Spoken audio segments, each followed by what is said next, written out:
Diyos na umatan ni kamong aming wawagi ngay kay Banagu. Naimbag nga aldaw kada kayo amin kakapsat ko ngay Ilocano. Mapagpalang araw sa ating lahat. Welcome back sa ating vlog. Guys, kumusta na kayo guys? Dito tayo ngayon guys, dito sa Expressway.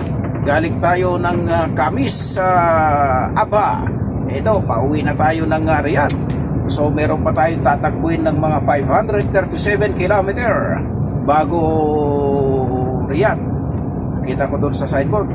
So shout out sa lahat ng minamahal kong mga viewers. Hindi kayo guys, inyo ako samahan sa aking road adventure. Ito guys, ang ating dinadaanan ngayon dito sa Expressway. Napakaganda ng umaga. Ayan, nakalagay guys sa Riyadh to 520 km. Tayo naman yung si Haring Araw. Sisikat na si Haring Araw. Napakaganda ng umaga at napakaliwalas. Dito naman sa Kingdom of Saudi Arabia guys. At walang ano rito. Walang ulan, kaya maganda sana kung dito yung magpa-dry ng mga mais, yung mga nandiyan dyan sa mga Pilipinas, na lalong-lalo na sa aming bayan sa Isabela, at anihan ng mga mais. Kaya kawawa naman yung mga magsasaka doon, yung mga farmers doon, dahil yung mga mais nila na madadry na dapat nauulanan pa. Pero pag dito siguro yan idadry dito sa kalsada dito sa Saudi, isang araw lang na bilad, sigurado dry na. Dahil dito napakainit guys ng araw, napakainit.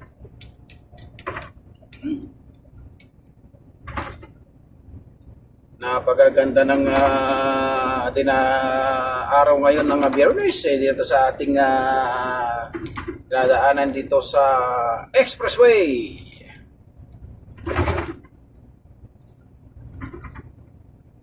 At kung mapapansin nyo, ito pa rin yung suot natin na damit kahapon, kasi alam nyo naman guys, basta driver hindi updated maligo yan. Pinakaano niyan maliligo ang mga driver 3 days to 4 days. Pagdating ng garahe yun, dun sa kalang maligo.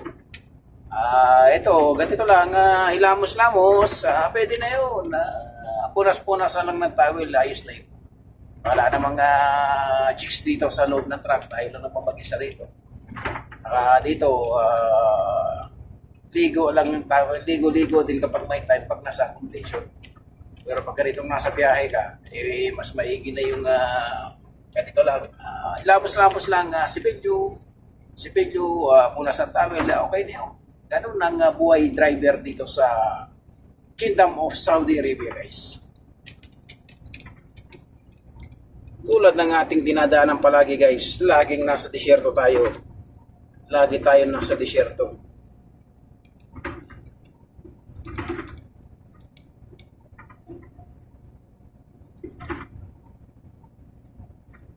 Ngayong araw ng Biyernes, Friday, September 26, 2025.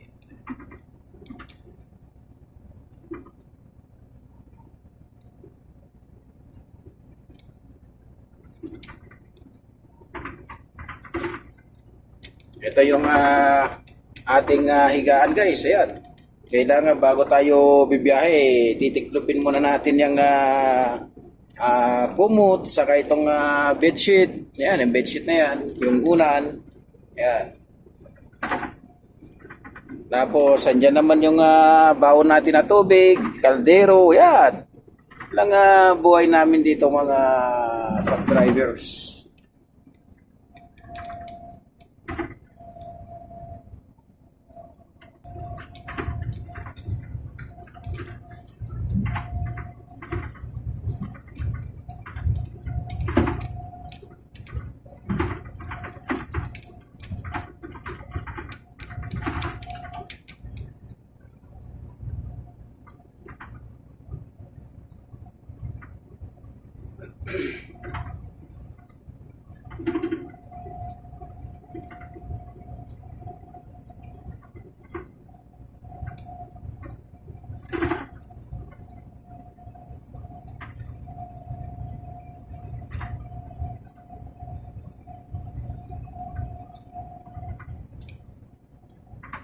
Dito, napakabilis silang gumawa ng kalsada rito sa Saudi. Kahit mga tulay, ang bibilis sila gumawa rito. Mag-renovate ng mga ng daan. Napakabilis sila gumawa rito. Ganito sana sa Pilipinas. Hindi yung kinukurakot yung mga pera ng taong bayan. Gawa ng project tapos wala namang project. Talaga dito kapag nagbagbak sila ng daan araw lang ang bilangin tapos na. Lalo na kapag yung nagpalit sila ng asfalto. Saglit lang. Dito sa Saudi, bilib talaga ako rito sa mga sa Saudi government ng Saudi. Talagang pag umaksyon sila, talagang ang bilis ng trabaho. Lalo na yung mga kontraktor dito, talagang trabaho talaga. Nandito sa oh.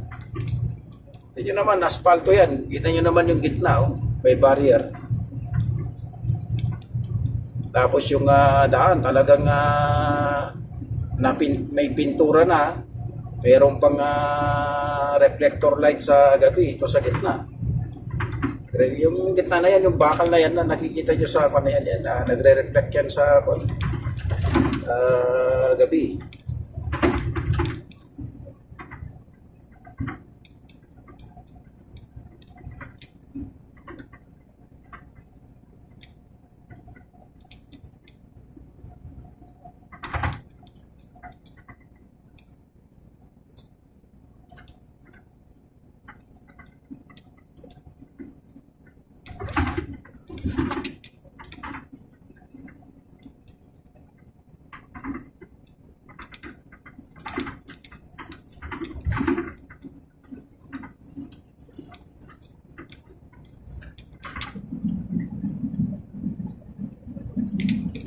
Maluwag ngayon kasi day off ng mga ibang kumpanya, Friday. Day off nila Pero sa Almaray, walang day off guys. Talaga namang dito, biyahe mo. Pagka nasa biyahe ka, biyahe talaga rito. Kaya walang Friday dito, walang day off dito sa Almaray.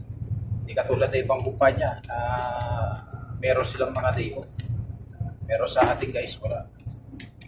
Malayo pa, 510 kilometer pa bago Riyadh. Ayaw pa yan guys. Makapunta tayo mamaya ng hapon ng Riyadh.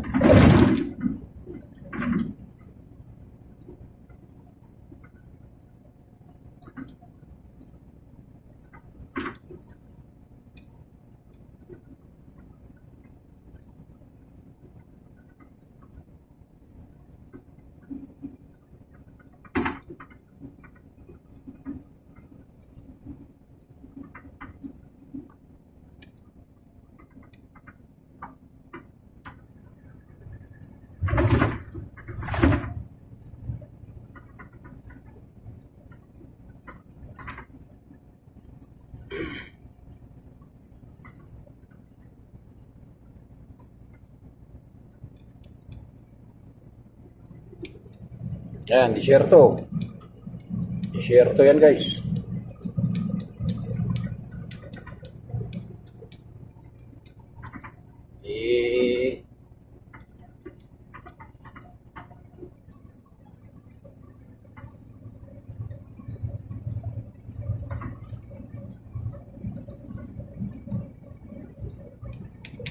Shoutout sa lahat ng buong Santa Maria Isabela, lalong-lalo na dyan sa Barangay Bangat, Barangay San Isidro, Barangay Kalamagi. Shoutout sa inyong lahat at lalong-lalo na sa aking mga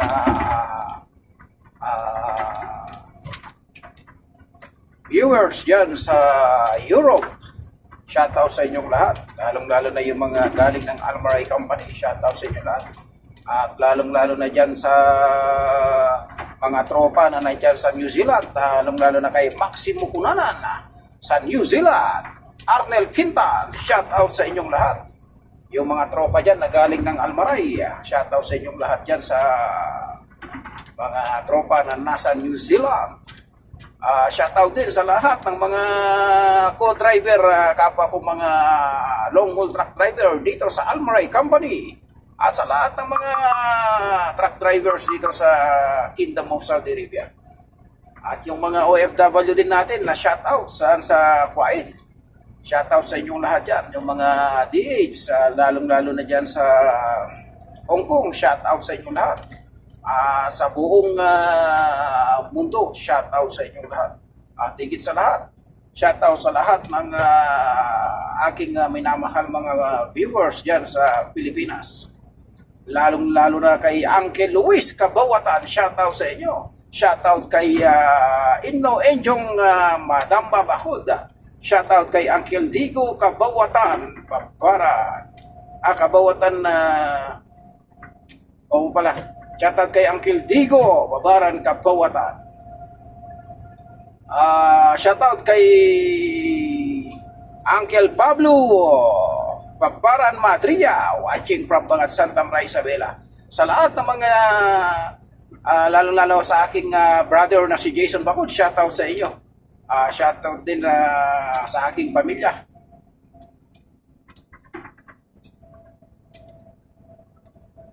Kaya lagi po tayo mag-iingat dahil sabi nila mayroon na naman bagyo.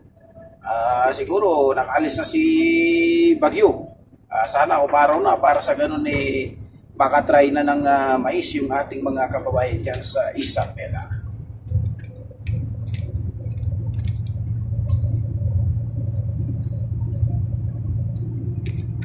Ayan yung kabundukan dito sa aking dinadaanan sa expressway. Bundok na walang gubat. Bato yan na bundok, guys. Kung sa Pilipinas yung bundok lupa, dito yung bundok dito bato.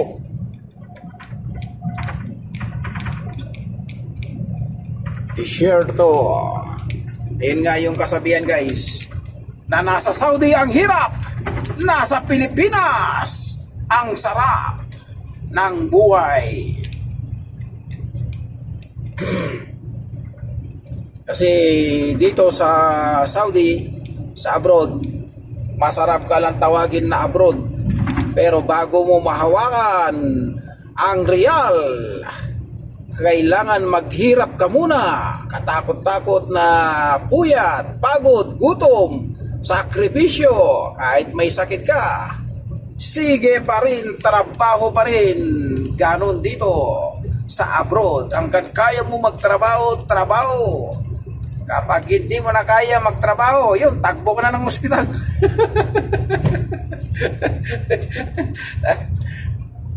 Ganun lang dito, guys. Bago mo mahawakan ng real, kaya nga sabi dollar versus peso. Pero dito, real versus peso. Bago mo hawakan yan, kailangan takot-takot muna na paghihirap mo. Katulad din sa amin, no? Puyat. Gigising ka ng alas 3 sa madaling araw, biyahe na yan. Pag gising mo, manubela agad. Ayan lang ang ating higaan, guys. Oh. Ayan lang ang ating higaan. Dala-dala natin higaan natin. Ganyan. Pag gising mo sa madaling araw, manubela agad ang hawak-hawak. Ganon dito.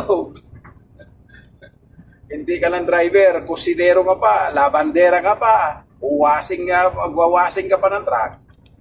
And, lahat ng trabaho rito sa tatrabahoin mo pag nandito ka sa Saudi na masanay ka mabuhay na mag-isa.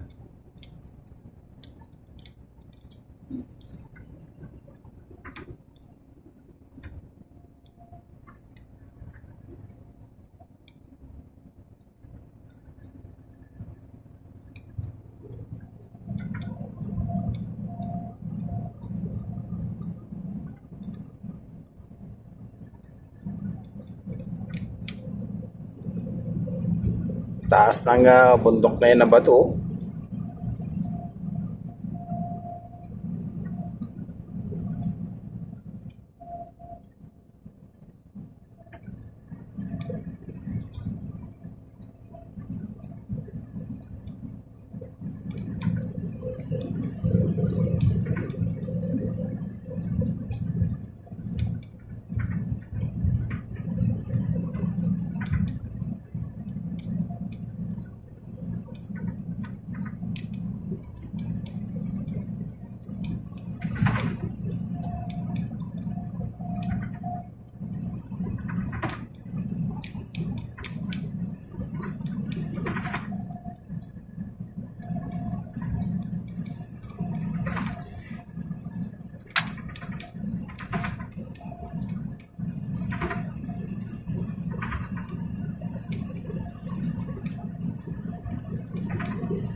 Yan, buhangin. Share to, do walang tanim.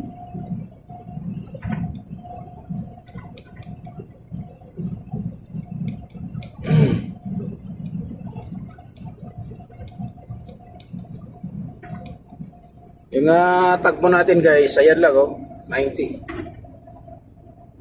90 km per hour.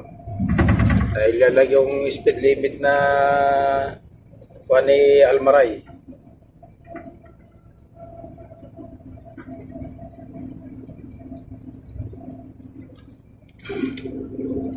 Neno, 90 yung takbo lang natin ni 90 km per hour. Yan lang yung speed limit na ibinigay.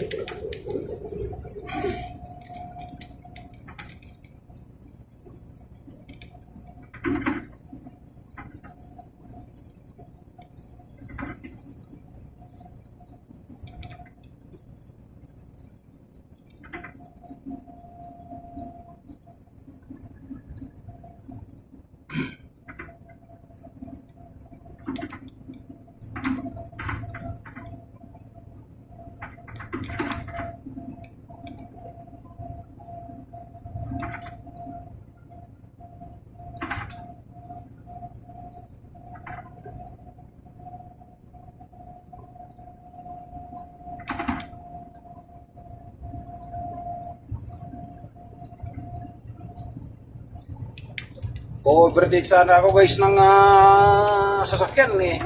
Kaso wala tayong sinusundan dito sa ating daan.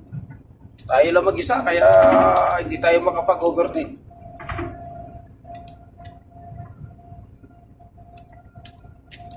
Para namang tayo nagpagawa nitong kalsada. Para wala tayong makakasabay man lang na mga truck dito. Almaray lang talagang malakas guys. Almaray lang talaga.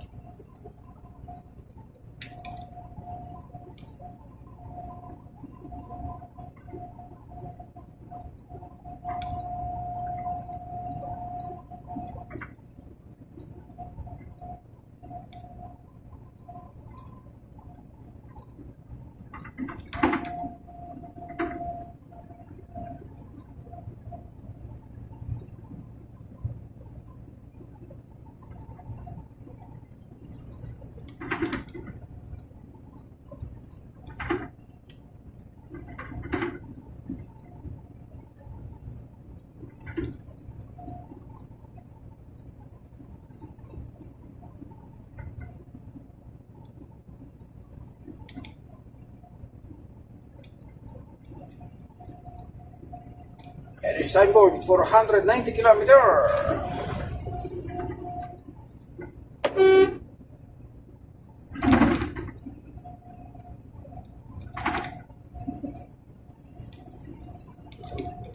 Yung bundok.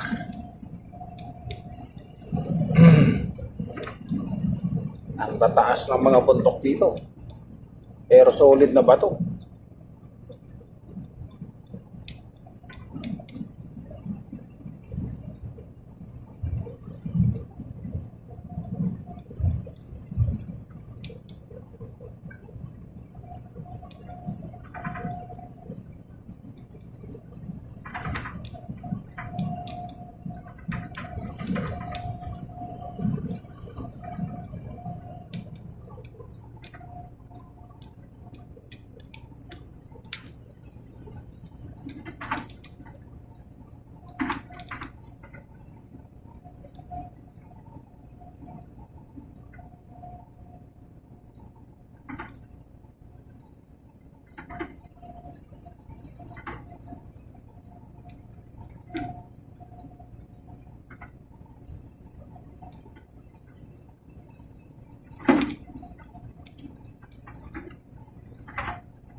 Yan, gasolinahan. Yung mga pumaparking, yung mga tracking. Tatlo yan, magkakasunod na gasolinahan. Pero dyan ako palaging pumaparking. Ito sa gitna. Pag papunta ako ng Abha Kamis. Diyan ako natutulog sa gabi.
Alam makasabay dito sa daan ng mga tracking gawa nga ng day off nila ngayon. Mga ibang kumpanya.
So guys, maraming salamat sa inyong panunod sa aking upload na video. Maraming salamat guys sa suporta ninyo. Lagi pa tayo mag-ingat sa lahat ng ating mga gawain. Naway nasa mabuti kayong kalagayan sa panunod sa aking na-upload na video. Maraming salamat guys. God bless you all.